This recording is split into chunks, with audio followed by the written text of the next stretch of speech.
Hello दोस्तों। मैं आज आप सबको ऐसी एक कथा सुनाने जा रही हूँ जिससे हमें ये पता चलता है कि देवर्षि नारद को एक बार किस कारण बंदर बनना पड़ा था। एक बार नारद मुनि को अपने तप और बुद्धि का अहंकार हो गया था, इसलिए नारद को सबक सिखाने के लिए श्री विष्णु को एक युक्ति सूझी। हिमालय पर्वत पर एक बड़ी पवित्र गुफा थी।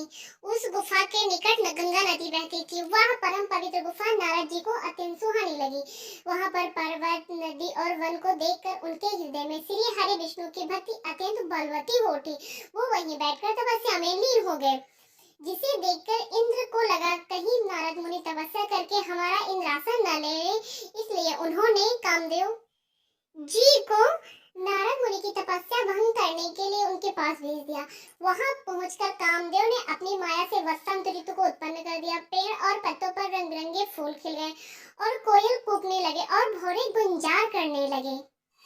किंतु कामदेव की किसी भी माया का नारद मुनि पर कुछ भी प्रभाव नहीं पड़ा। तब कामदेव को डर सताने लगा कि कहीं नारद मुनि मुझे साथ न दे दे, इसलिए उन्होंने श्री नारद से क्षमा मांगी। नारद मुनि को थोड़ा भी क्रोध नहीं आया और उन्होंने कामदेव को क्षमा कर दिया। कामदेव वापस अपने लोक चले गए। कामदेव जी के चले जाने पर नारद मुनि के मन में अहंकार हो गया कि मैंने कामदेव को जीत लिया। वहां से वे शिव जी के पास चले गए। उन्हें अपने कामदेव के हराने का हाल कह सुनाया। भगवान शिव समझ गए नारद जी को अहंकार हो गया। शंकर जी ने सोचा यदि इनके अहंकार के बाद विष्णु जी जान गए तो नारद जी के लिए अच्छा नहीं होगा, इसलिए उन्होंने नारद मुनि जी से कहा कि जो बात तुमने मुझे बताई है वो उसे श्री हरि को मत बताना। नारद जी को शिव जी की यह बात अच्छी नहीं लगी। उन्होंने सोचा कि आज मैंने कामदेव को भी हरा दिया और ये भी किसी को नहीं बताऊं। नारद जी क्षीर सागर पहुंच गए और शिव जी की मना करने के बाद भी सारी कथा उन्हीं कह सुना दी। भगवान विष्णु जी समझ गए कि आज तो नारद को अहंकार ने घेर लिया है। अपने भक्त के अहंकार को वो सह नहीं पाते हैं, इसलिए उन्होंने अपने मन में सोचा कि मैं ऐसा उपाय करूंगा कि नारद का घमंड भी दूर हो जाएगा और मेरी लीला भी चलती रहेगी। नारद जी जब श्री विष्णु को विदा होकर चले तो उनका अभिमान और भी बढ़ गया। इधर श्री हरि ने अपनी माया से नारद जी के रास्ते में एक बड़े सुंदर नगर का निर्माण कर दिया। उस नगर में शील निधि नाम का वैभवशाली राजा रहता था। उस राजा की विश्व मोहिनी नाम की बहुत ही सुंदर बेटी थी, जिसके रूप को देखकर लक्ष्मी भी मोहित हो जाए। विश्व मोहिनी स्वयंवर करना चाहती थी, इसलिए कई राजा उस नगर में आए हुए थे। नारद जी उस नगर के राजा के यहाँ पहुंचे तो फिर उनसे अपनी कन्या की हस्तरेखा देखकर उसके गुण दोष बताने के लिए कहा। उस कन्या के रूप को देखकर नारद मुनि वैराग्य भूल गए और उसे देखते ही रह गए। उस कन्या की हस्तरेखा बता रही थी कि जो उसके साथ विवाह करेगा वह अमर हो जाएगा, उसे संसार में कोई भी जीत नहीं सकेगा, संसार के समस्त जीव उसकी सेवा करेंगे।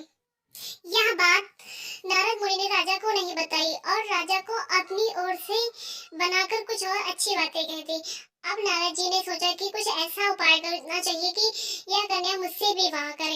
ऐसा सोचकर नारद जी ने श्री हरि को याद किया। भगवान विष्णु उनके सामने प्रकट हो गए। नारद जी ने उन्हें सारी बात बताई और कहा, हे नाथ, मुझे अपना रूप दे दे ताकि मैं उस कन्या से विवाह कर सकूं। भगवान हरि ने कहा, हे नारद, हम वही करेंगे जिसमें तुम्हारी भलाई हो। यह सारी विष्णु जी की ही माया थे। विष्णु जी ने अपनी माया से नारद जी को बंदर का रूप दे दिया। नारद जी को यह बात समझ नहीं आई। वे समझे कि मैं बहुत सुंदर लग रहा हूँ। वहाँ पर छिपे हुए शिव जी के दो गणों ने भी यह घटना देख लिया। ऋषि नारद जी तत्काल विष्णु मोहिनी जी के स्वयंवर में पहुंच गए। साथ ही शिव जी के वो दोनों गण भी ब्राह्मण का रूप बनाकर वहां पहुंच गए। वो दोनों गण नारद जी को सुनाकर कहने लगे, हे भगवान, इन्हें इतना सुंदर रूप दिया है कि राजकुमारी सिर्फ इन पर ही रीझेगी। उनकी बातों से नारद जी मन में बहुत खुश हुए। स्वयं भगवान विष्णु भी उस स्वयंवर में एक राजा का रूप धारण करके आ गए। विश्व मोहिनी ने कुरूप नारद जी की तरफ देखा भी नहीं। राजा रूपी विष्णु के गले में वरमाला डाल दी। मोह के कारण नारद मुनि की बुद्धि नष्ट हो गई थी। राजकुमारी द्वारा अन्य राजा को वरमाला डालते हुए देख वे परेशान हो उठे।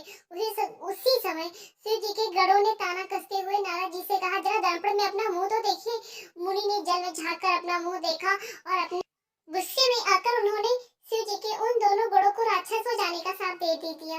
उन दोनों को शाप देने के बाद जब मुनि ने एक बार फिर जल में अपना मुंह देखा तो उन्हें अपना असली रूप फिर से मिल चुका था। नारद जी को अपना असली रूप वापस मिल गया था, लेकिन भगवान विष्णु पर उन्हें बहुत गुस्सा आ रहा था, क्योंकि विष्णु ने जी के कारण ही उनकी बहुत हंसी हुई है। वो उसी समय विष्णु जी से मिलने के लिए चल पड़े। रास्ते में ही उनकी मुलाकात विष्णु जी से हो गई, जिनके साथ लक्ष्मी जी और विष मोहिनी भी थी। उन्हें देखते ही नारद जी ने कहा, आप दूसरों की खुशियां देख नहीं सकते हैं, आपके भीतर तो ईर्ष्या और कपट ही भरा हुआ है। समुद्र मंथन के समय आपने श्री शिव को बावला बनाकर विष और राक्षसों को मंदिरा पिला दिया और स्वयं लक्ष्मी जी और कौस्तुभ मणि को ले लिया। आप बड़े धोखेबाज और मतलबी हो। आपने हमारे साथ जो किया है उसका फल आपको जरूर मिलेगा। आपने मनुष्य रूप धारण करके विश्व मोहिनी को प्राप्त किया है, इसलिए मैं आपको साथ देता हूँ कि आपको मनुष्य जन्म लेना पड़ेगा। आपने हमें स्त्री से दूर किया है, इसलिए आपको भी स्त्री से दूरी का दुख सहना पड़ेगा। आपने मुझको बंदर का रूप दिया है, इसलिए आपको बंदर से ही मदद लेनी पड़ेगी। धन्यवाद दोस्तों, कैसी लगी आपको आज की हमारी कहानी?